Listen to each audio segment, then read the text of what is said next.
लेकिन उस रात क्या हुआ मुझे कुछ नहीं पता। जब मेरे को पता चला तो मेरे को ठंड लग रही थी, मैं कांप रहा था। वो कहते हैं जब तक तन में ना लगे तब तक नहीं पता चलता कि क्या है क्या नहीं है। अब मुझे लगा, मुझे हुआ, तब मुझे भी दूसरों की परेशानी नज़र आई कि हाँ भी कोरोना था है और आदमी इतना मरा है, बगैर ऑक्सीजन के ही मरा है आदमी। बिल्कुल उस टाइम इनका तो लग ही नहीं रहा था कि बिल्कुल ये बच्ची थी, लग ही नहीं रहा था। अब गए और अब गए। मरने वाली है, कोई मिनट ठहरी बस मोपड़ी, बस कोई मिनट जा रही है। हाथ जोड़ता फिर रहा हूँ, कोई मेरे मेरे मेरे कोई बचा लो, 20 मिनट की जिंदगी दे दो कोई। अचानक ऑक्सीजन की डिमांड बढ़ी। लोग कहने लगे कि साहब ऑक्सीजन वाला बेड दिलवा दीजिए। ऐसे हालात में जब पूरा सिस्टम कोलैप्स होता हुआ दिखा तो हमें भी ये लगा कि शायद हम भी फेल हो गए। तो पहले यही था कि समझ में नहीं आ पा रहा था कि मतलब किस तरह से मैनेज करना है। डेथ रेट भी उसमें ज़्यादा था सेकेंड वेव में। फर्स्ट वेव में डेथ रेट उतना कम था बट पेशेंट भी कम थे।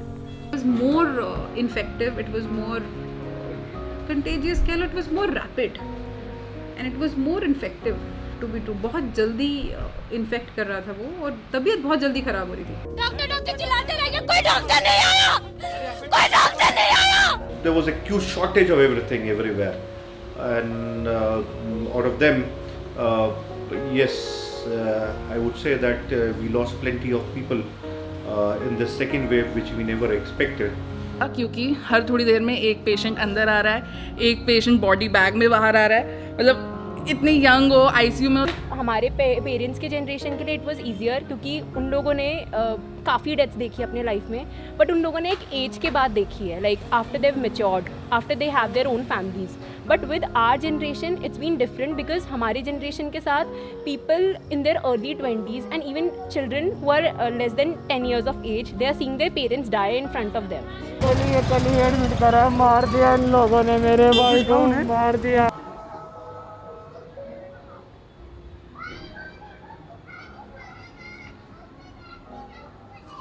और मैंने उनके पैर छूमे और मैंने कहा आप घबराइए मत, मैं जा रहा हूँ और ये मैं सिलेंडर भर के लेके आऊँगा और अब आप ठीक हो जाओगे, कोई ऐसी बात नहीं है। लेकिन मुझे पता था मदर की तबीयत ठीक नहीं है, हमें फैसिलिटी नहीं मिल रही है, हम उनको खाली एक होप दे सकते हैं। अगर हम उनको होप भी ना दे पाएंगे तो फिर हम क्या करेंगे। और मैं मम्मी के लिए सिलेंडर लेने के लिए गया और फिर मैं आया तो रास्ते में ही था तो मुझे फिर ये न्यूज़ सुनने को मिली और मेरे पैरों तले ज़मीन खिसक गई। वो जो एहसास था, अगर अस्पताल में उनको हम वेंटिलेटर नहीं दिलवा पा रहे हैं, अगर उनको बेड नहीं दिलवा पा रहे हैं, तो हम उनको ऑक्सीजन सिलेंडर सप्लाई करने लगे।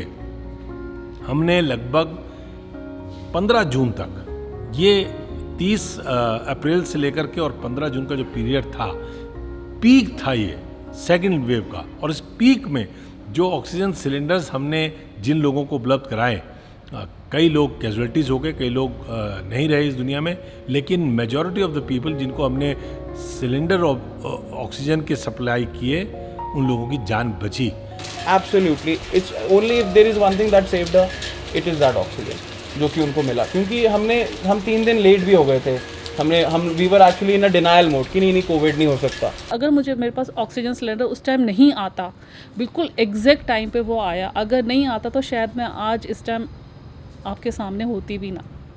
धसमाना जी का नंबर मिला, जैसे तैसे उनके लिए बात की, तो उस टाइम पे वो मेरे लिए, मैं उनका अभी भी फ़ोन करूँगी या बात होएगी तो मैं ये बोल दूँ कि आप मेरे लिए उस टाइम पे भगवान खड़े हुए। उन्होंने मेरे घर पे जंबो सिलेंडर भिजवाया। वो एक सिलेंडर नहीं था, वो मतलब एक हमारी लाइफ की एक होप थी, मतलब हमारे को एक ज़िंदगी, मतलब आप उस सिलेंडर को आप कंसिडर नहीं कर सकते कि वो हम उस सिलेंडर को क्या सोच, मतलब मैं आपको बता नहीं सकता कि वो सिलेंडर क्या था उस टाइम के लिए ना, मतलब वर्ड्स नहीं है मेरे पास मैं उसको डिस्क्राइब कर पाऊँ कि मेरी मम्मी की जो सांसें ज़िंदगी हैं वो इसके ऊपर डिपेंडेंट हैं और क्या हालात हैं।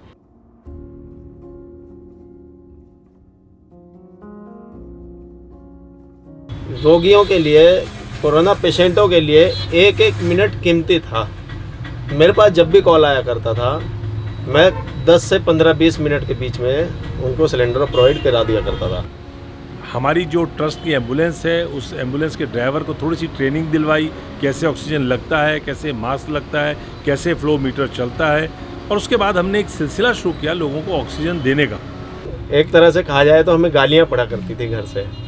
वाइफ मुझे गालियाँ दिया करती थी कि आप अपना ध्यान नहीं रखते हो, किसी दिन ये ना हो कि आप इसकी चपेट में आ जाओ। डर तो लगता है सर, लेकिन एक चीज़ ये भी है, हम तो बस आंख बंद करके इस राह पे चल रहे थे। ऊपर वाले से कहते थे हम किसी के साथ गलत नहीं कर रहे हैं तो हमारे साथ गलत नहीं होना चाहिए, और नहीं हुआ। हम लोग ऐसा सिस्टम बना रहे हैं कि अगर किसी को भी कभी अनफॉर्चुनेटली, दुर्भाग्य से, अगर उसका ऑक्सीजन लेवल कम होता है या थर्ड वेव का कोई ऐसा हमारे सामने संकट आता है, तो हम लोग उन लोगों को मदद कर पाएँ जिनको ऑक्सीजन की आवश्यकता है। सांसें नाम से हमने ये प्रोजेक्ट शुरू किया था, और हम अब अगले कदम में ऑक्सीजन बैंक बना करके इस सांसें प्रोजेक्ट को आगे बढ़ाने का काम कर रहे हैं।